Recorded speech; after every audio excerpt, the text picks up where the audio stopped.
देखिए त्रिकोणमिति का मतलब त्रिकोणमिति, यहाँ से त्रि हो गया, कोण हो गया, मिति हो गया। त्रि का मतलब बताइए, तीन।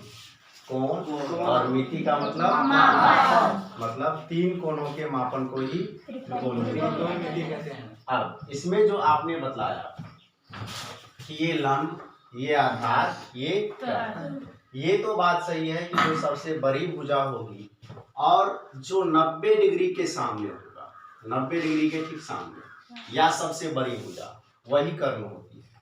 लेकिन इसके अलावा जो आपने इसको लंब कहा, इसको आधार कहा, ये पूर्ण रूप से सही नहीं है, क्योंकि जिसे आपने लंब कहा ये आधार भी हो सकता है और जिसे आपने आधार कहा वो लंब भी हो सकता है। तो अब ये कंफ्यूजन कैसे खत्म होगा, ध्यान दीजिए। अब एक दूसरा फिगर बनाते हैं, इससे वो कंफ्यूजन हो जाएगा खत्म। अच्छा, यहाँ तो अब कंफ्यूजन हो गया, इसे हम लंब भी कर सकते हैं और आधार, और ये जो आधार है इसे आधार भी कह सकते हैं और अब देखिए इस फिगर को ध्यान से देखिएगा, ये ए बी सी, ये तो फिक्स है कि ए सी ही कर्ण होगा, ये हो गया कर्ण, ठीक है। अब देखिए, अब तो ये लंब भी है और आधार भी है, और ये आधार भी है, लंब भी है, तो क्लियर कैसे होगा ये? तो देखिए अब आपको इस त्रिभुज में जैसे कोई एक एंगल दिख रहा है, ये तो दिया हुआ था, तो इसके सामने का हमेशा कर्ण होगा। 90 डिग्री के सामने का भुजा क्या होगा? हमेशा कर्ण होगा। ये जो है न्यून कोण, छोटा कोण दिया हुआ रहेगा, यदि कुछ भी दे देगा ठीक ठाक आए, कुछ भी दिया हुआ रहेगा, तो इसके सामने का अब हमेशा लंब होगा। बात समझ में आया? ये चीज हो गया ना क्लियर? यदि कोई दूसरा कोण आपको दिया हुआ रहेगा या सवाल में कहा जाएगा कि इस कोण को लेकर के सवाल बनाइए, न्यून कोण दिया हुआ रहेगा, तो उसके सामने का भुजा क्या होगा बताइए? लंब होगा। अब जब ये लंब हो गया, ये कर्ण तो हो ही गया, ये लंब हो गया, तो ये क्या हो जाएगा? अब तो कोई दिक्कत ही नहीं है। अब पूछते हैं, बताइएगा।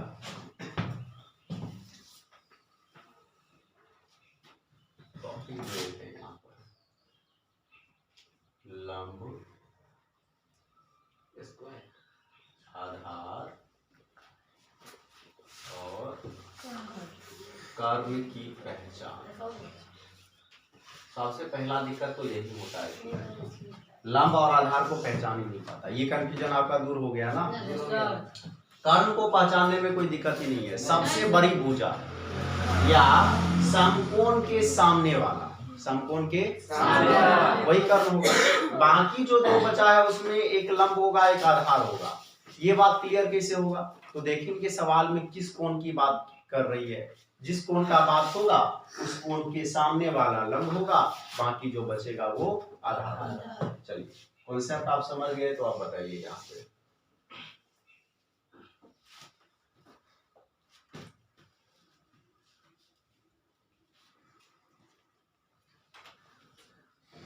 PQR इस बार लगता है ऊपर से ये है 90 डिग्री। बताइए कर्ण कौन सा है?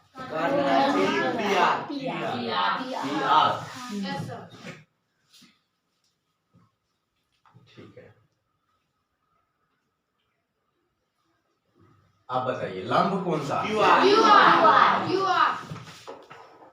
ये लंब हो गया, तो आधार क्या होगा?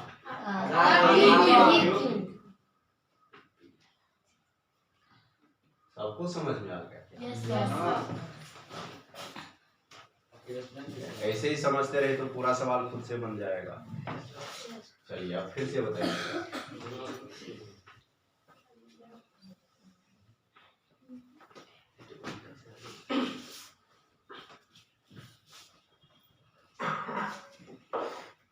आप बताइए कर्ण, कर्ण क्या होगा? MN, 90 डिग्री के ठीक सामने वाला।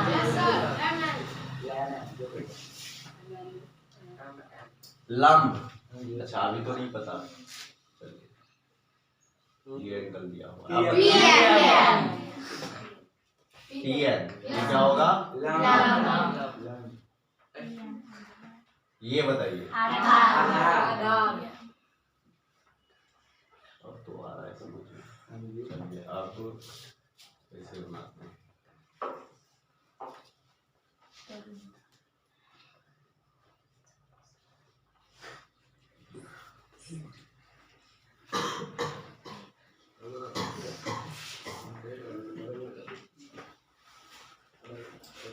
आप बताइए कर्ण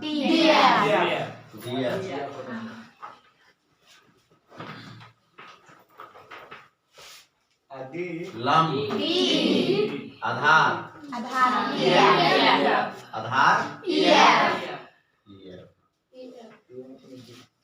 और लंब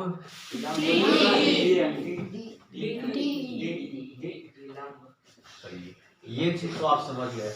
अब देखिए सवाल में अक्सर ऐसा होता है कि सब में आप देख रहे हैं 3 वो है, लंब है, आधार है, कर्ण है, 3 चीज है। इन तीनों में से कोई 2 दिया हुआ रहेगा, एक नहीं पता रहेगा, तो उस स्थिति में इसे कैसे निकालेंगे? तो उसके लिए पाइथागोरस प्रमेय, पहले भी पढ़ चुके हैं पाइथागोरस। सवाल में कैसा प्रॉब्लम रहेगा? 2 चीज आपको दिया हुआ रहेगा, लंब आधार या लंब कर्ण या कर्ण आधार, कोई 2 चीज दिया हुआ रहेगा। तीसरा चीज का कहीं ना कहीं आपको जरूरत होगा सवाल बनाने के लिए, तो उस स्थिति में आप क्या कीजिएगा? पाइथागोरस प्रमेय लगाइएगा।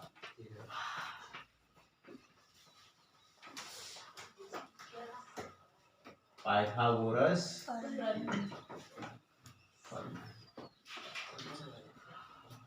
पाइथागोरस प्रमेय, देखिए पाइथागोरस प्रमेय क्या होता है? कर्ण स्क्वायर बराबर लंब स्क्वायर प्लस आधार, यही है पाइथागोरस प्रमेय। कर्ण स्क्वायर बराबर लंब स्क्वायर प्लस आधार स्क्वायर। अब कुछ सवाल करेंगे जिसमें 2 चीज दिया हुआ रहेगा, वो निकालना रहेगा, ठीक है? देखिए जैसे इसमें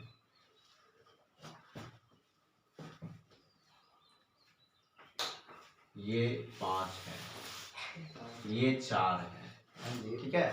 तो ये तो क्या है बताइए? कर्ण है, तो ये या तो लंब होगा या आधार होगा, ये भी या तो लंब होगा या आधार। मान लेते हैं अभी नहीं पता तो किसी एक को मान लीजिए लंब आधार हो गया, ठीक है? यहाँ पर फिक्स है कि यही लंब होगा, यही आधार होगा, यहाँ फिक्स नहीं है, आपकी इच्छा कुछ भी मान लीजिए, ठीक है? कोई दिक्कत नहीं है। जैसे ये मान लीजिए कर्ण हो गया, ये आधार हो गया, ये कैसे निकालिएगा? या तो फॉर्मूला पर बिठाइए या दिमाग में कैलकुलेट कर लीजिए। देखिए फॉर्मूला पर पहले हम आपको बताते हैं। जिसे ये कर्ण आपको पता है, इसे आधार मान लीजिए, लंब नहीं पता है, फॉर्मूला बिठाइएगा। कर्ण स्क्वायर बराबर लंब स्क्वायर प्लस आधार स्क्वायर। ध्यान दीजिएगा अच्छा से, इस चीज में तो आप लोग पास हो गए, समझ गए। ये चीज समझ आइएगा तब आगे का चीज समझाएंगे। कर्ण कितना है? 5.5 है। लंब इसको मान करके चले हैं, लंब नहीं पता तो रहने दीजिए, लंब की जगह पर लंब ही रहेगा, जैसे लिखा हुआ है वैसे लिखिए। आधार पता है 4 है, 5 का स्क्वायर 10 25, ये लंब का स्क्वायर, 4 का स्क्वायर 16, किसी किसी को 8 भी आ जाता है। 4 का स्क्वायर 16 को इधर भेज दीजिए, तो 25 इधर प्लस 16 है तो माइनस 16 हो गया, बराबर लंब का स्क्वायर कितना हो जाएगा? 9 बराबर लंब का स्क्वायर, तो लंब बराबर कितना हो जाएगा? स्क्वायर को भेजेंगे रूट आ जाएगा, और रूट 9 का मतलब क्या? 3, तो लंब बराबर हो गया 3, ठीक है? लंब आ गया ना? हाँ 3 को लंब। इतना सारा प्रोसेस इसको फटाफट माइंड में कर लीजिए, तुरंत आ जाएगा। देखिए जब आपको कर्ण दिया हुआ रहेगा, कर्ण है बड़का और बाकी ये दोनों है छोटा, रियल है ये, कर्ण हमेशा बड़ा होता है, बाकी ये दोनों इससे छोटा ही होगा। ठीक है, ध्यान दीजिएगा, जब आपको छोटका निकालना रहेगा, एगो छोटका निकालना है मतलब क्या, एक बड़ा दिया हुआ है, एक छोटा दिया हुआ है और एक छोटा निकालना है, यही। जब भी छोटका निकालना रहेगा तो बड़का में से घटा लीजिए। ठीक है, ये छोटका ही है ना, क्या करेंगे, बड़का में से एक घटा लेंगे, एक नहीं घटाएंगे, बड़का में से इस छोटका को घटा लेंगे। दो ना छोटका है तो एगो छोटका निकालना है, मतलब इस बड़का में से दूसरे छोटका को घटा लेंगे। और ऐसे ही नहीं घटाना, स्क्वायर करके घटाना। तो घटाइए, इसका मान हमें लिखना है। अब डायरेक्ट इतना सारा प्रोसेस छोड़िए, डायरेक्ट माइंड में यहाँ पर मान लिख देंगे और सवाल जल्दी जल्दी बन जाएगा। ठीक है, बताइए 5 का स्क्वायर 4 का स्क्वायर, जोड़ना है कि घटाना है? तो 25 में से 16 गया 9 का रूट 3 हो गया, खत्म। आया समझ में? 5 का स्क्वायर, जब भी बड़का दिया हुआ रहेगा तो आपको घटाना ही है, बड़का नहीं दिया हुआ रहेगा तब जोड़ना। ठीक है, तो 5 का स्क्वायर 25, 4 का स्क्वायर 16, 25 में 16 गया 9, 9 का हो गया 3। अब पूछते हैं, सवाल बताइएगा।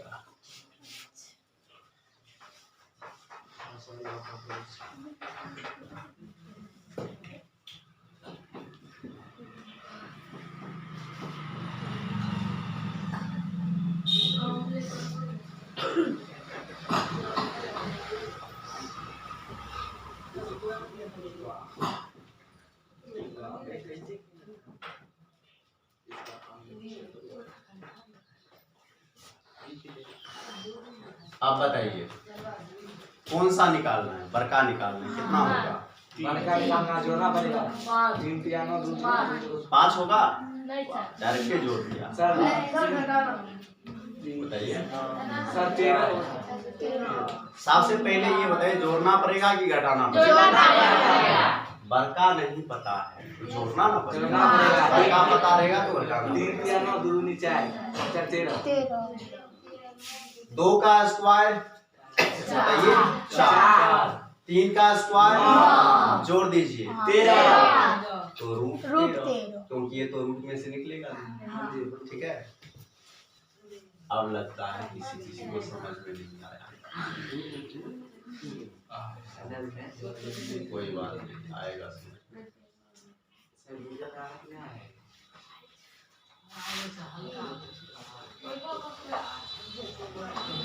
आप बताइए, पहले बताइए, बड़का निकालना है ना, तो जोड़ना पड़ेगा कि घटाना पड़ेगा? तो स्क्वायर करके जोड़ दीजिए, रूट में जोड़ दिए, 25 पियानो 34 साल। 5 का स्क्वायर 25, 3 का स्क्वायर 25 9 34, बाहर निकलेगा? नहीं निकलेगा, नहीं निकलेगा।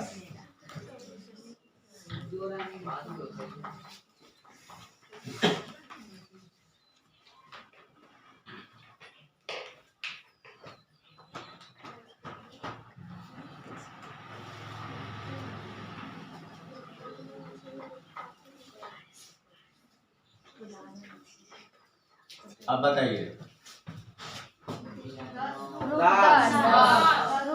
रूट 10 जोड़ना पड़ेगा। 1 का स्क्वायर 1, 3 का स्क्वायर, कोई दिक्कत नहीं।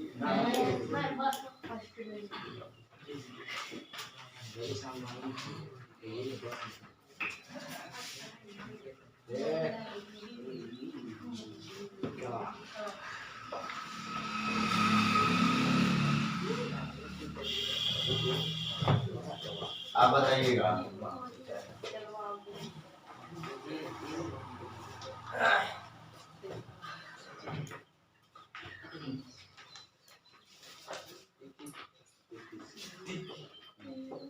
अब क्या कीजिएगा, जोड़िएगा कि घटाइएगा?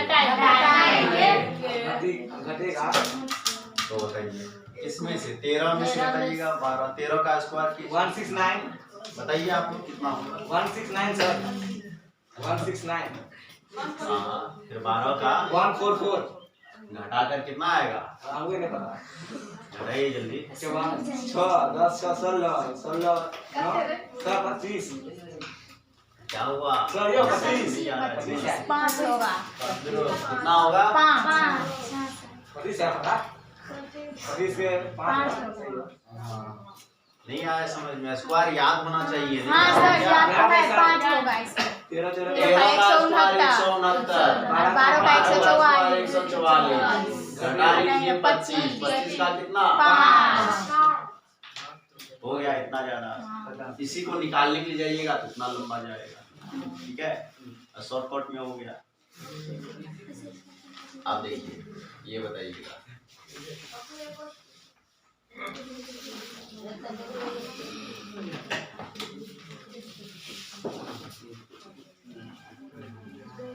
अब क्या होगा?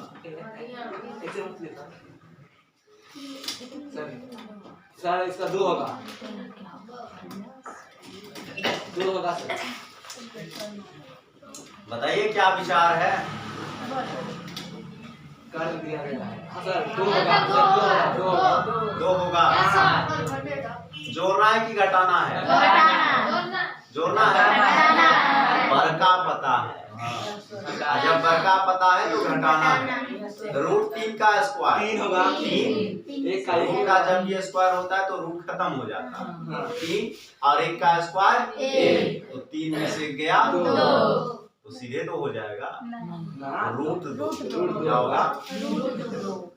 तो यहाँ पे देखिए कितना आया था? 25 आया, तो सीधे 25 नहीं ना हो गया? 25 का रूट किए तब 5। बताइए ये कॉन्सेप्ट किसको किसको समझ में नहीं आया? नहीं आया समझ में? क्योंकि यदि ये कॉन्सेप्ट समझ में नहीं आया तो आगे दिक्कत ही दिक्कत है, आगे अपार कष्ट है। फिर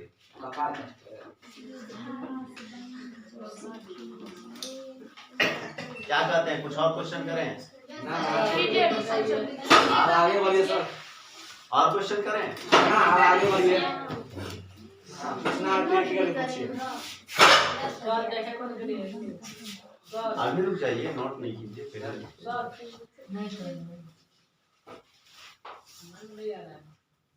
क्या बात?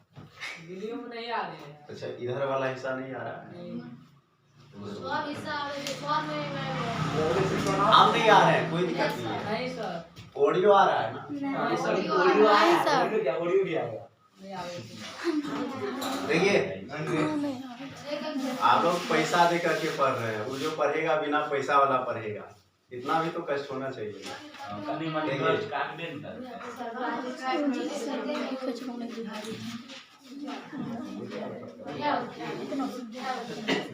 आप बताइए 1 मिनट,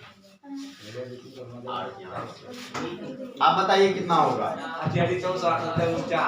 बड़का नहीं पता, मतलब जोड़ना है। जोड़ना है। स्क्वायर करके जोड़िए जल्दी जल्दी।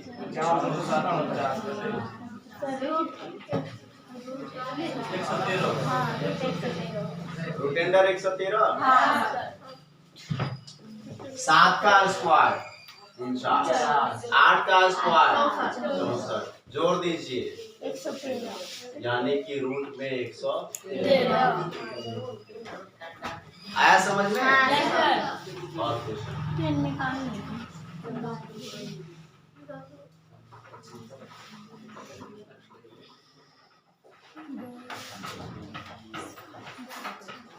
अब बताइए 2 रूट 2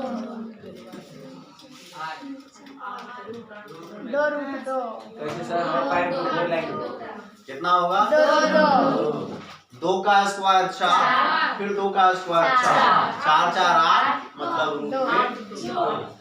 ठीक है, इसी को बाहर निकालिएगा तो 2 रूट 2 हो जाएगा। नहीं आया समझ में? देखिए 2 का स्क्वायर 4 हुआ, फिर 2 का स्क्वायर 4 हुआ, 4 4 8, तो रूट में 8 आएगा। अब रूट में 8 का ये मतलब हो जाता है 2 रूट। कैसे हुआ ये? देखिए सर 8 का मतलब क्या 2 गुने 2 गुने 2 और रूट के अंदर जिसका जोड़ा लग गया वो बाहर, तो 2 रूट जिसका नहीं लगा वो बाहर है। ठीक है। का मतलब चलिए अब लगता है समझ गए, तो आगे बढ़े बताइए। हाँ। नोट करना है, नहीं सर कर लेते हैं। नोट कर लीजिए।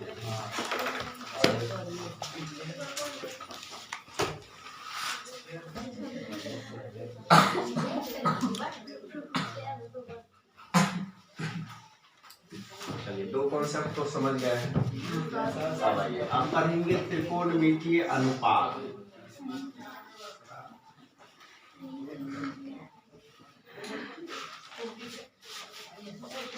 त्रिकोणमितीय अनुपात या इसी को कहा जाता है त्रिकोणमितीय निष्पातियां। ध्यान दीजिएगा, इसी को कहते हैं त्रिकोणमितीय निष्पातियां या अंग्रेजी में इसी को कहा जाता है trigonometric ratio. Trigonometric ratio trigonometric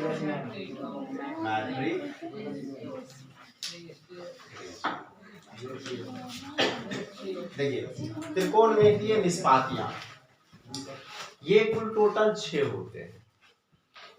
sign cos tan cosec sec cos, ठीक है। देखिए सबसे पहला क्या होता है,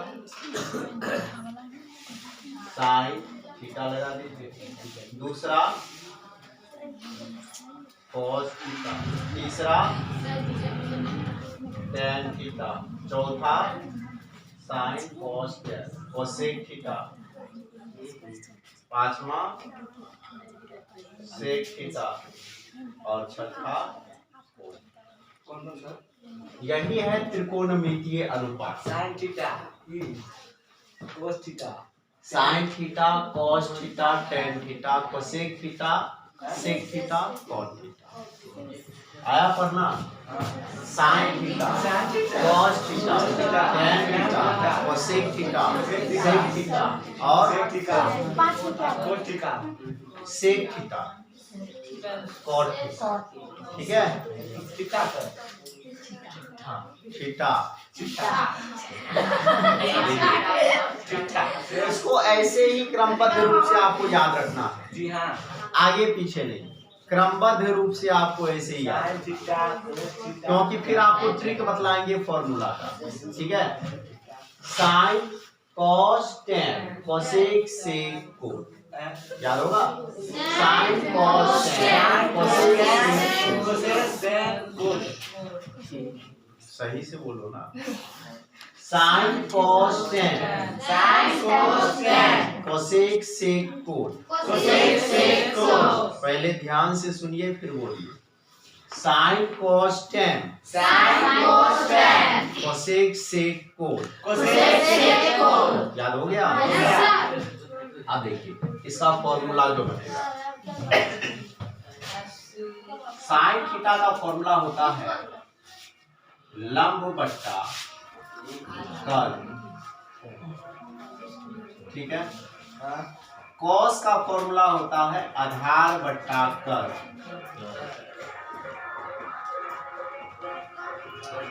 टैन थीटा का फॉर्मूला होता है लंब बट्टा आधार, लंब बट्टा कोसेक थीटा का फॉर्मूला होता है। अब देखिए ये जो कोसेक है ना, ये साइन का उल्टा होगा, सेक जो है कॉस का उल्टा होगा, कोट जो है ये टैन का उल्टा होगा। मतलब फॉर्मूला को उल्टा करके लिख लीजिए। कोसेक का क्या हो जाएगा, कर्ण बटा, सेक का कर्ण बट्टा, कोट का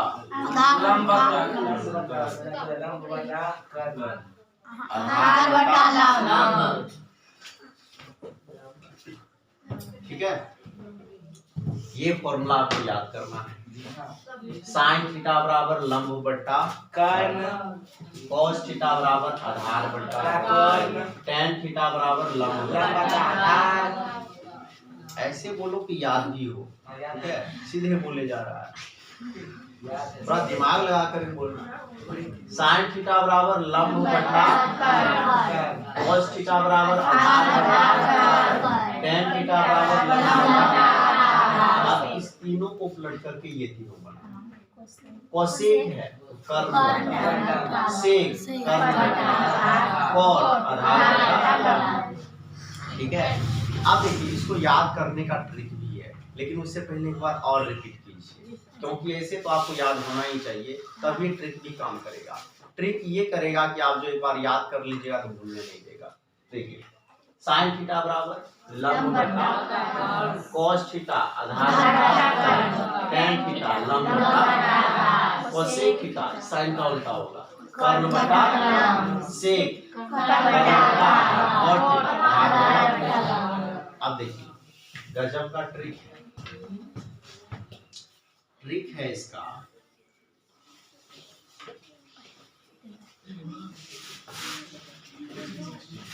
लाल बट्टा कक्का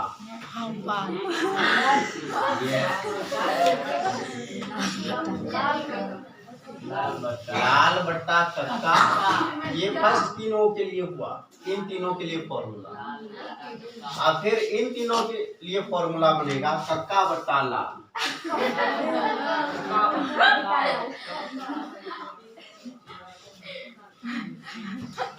अब ये लंब बट्टा कर्म किसका फॉर्मूला बताइए? साइन का।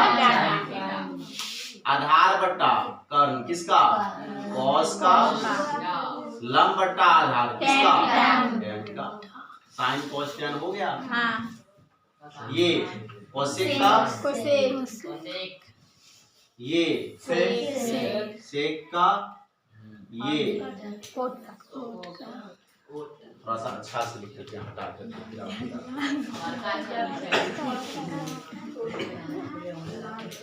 बताइए ट्रिक क्या होगा? लाल बट्टा कक्का। और बताइए कक्का बट्टा। अब लंब बट्टा कर्म किसका फॉर्मूला? Sine theta. आधार बट्टा कर्म लंब बट्टा आधार कर्म बट्टा लंब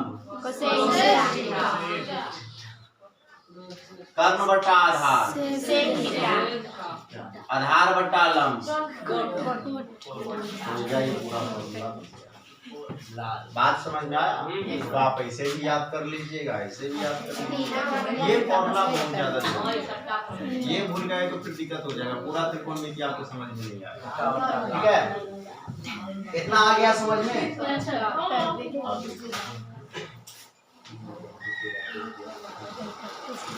यहाँ जो लिखे हैं tan और cot का जो ये फॉर्मूला लिखा गया है, इसका अलग से भी फॉर्मूला tan और cot का। बस tan थीटा का फॉर्मूला हो जाता है sin थीटा बटा cos थीटा,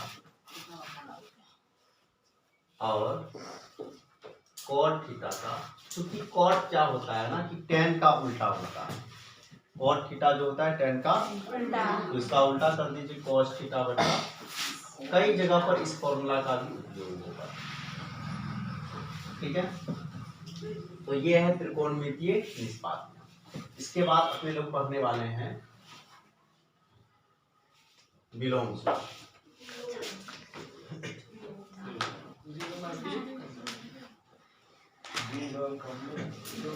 थोड़ा सा टॉपिक देख लीजिए, इसके बाद कौन सा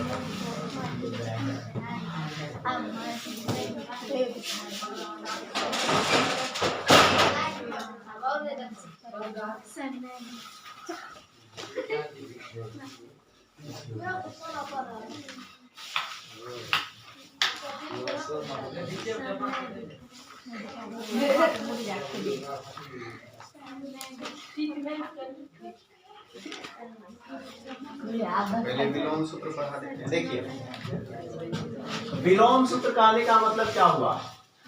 उल्टा फॉर्मूला। कौन किसका उल्टा होगा आपको पहले से ही पता है। देखिए साइन थीटा का उल्टा 1 बटा कोसेक थीटा। ठीक है, और इसी में लिख देते हैं कोसेक थीटा का उल्टा 1/sin। इसमें नहीं लिखे, अलग से लिखे। जैसे साइन थीटा का उल्टा 1/कोसेक थीटा हुआ, तो कोसेक थीटा का उल्टा बताइए 1/sin थीटा। अभी इन दोनों के लिए फिर लिखिए कॉस के लिए कॉस थीटा का उल्टा 1/सेक थीटा बताइए, और फिर सेक थीटा का उल्टा 1/cos।